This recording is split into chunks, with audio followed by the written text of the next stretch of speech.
I get this question a lot from not just our viewers, but also people who just write me wondering about this notion of the White House being illuminated in blue. I've asked you about this previously.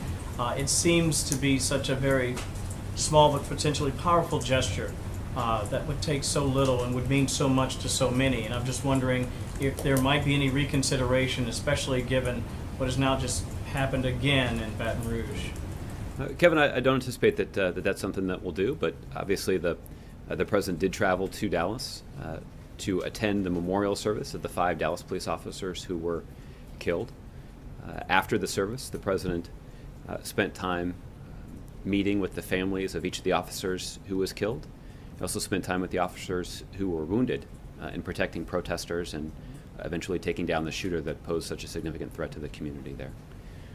In response to that tragic event, the president signed an order lowering the flags across the country to half-staff to reflect the mourning that our nation engaged in for the police officers who were killed in Dallas.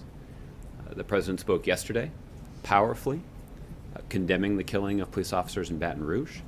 He expressed his strong support for police officers in Baton Rouge and for the broader community that's grieving the violence that they'd seen in that community over the last couple of weeks. I would anticipate that that soon the president will have an opportunity to call the families of the police officers who were killed in Baton Rouge yesterday. I think all of this is an indication of just how strongly the president feels about the need to show our strong support for our men and women in law enforcement. As the president has said on a number of occasions, the vast majority of our police officers do an outstanding job, and they do heroic work. They put on the uniform and walk out the door, prepared to put their life on the line at a moment's notice just to protect their community.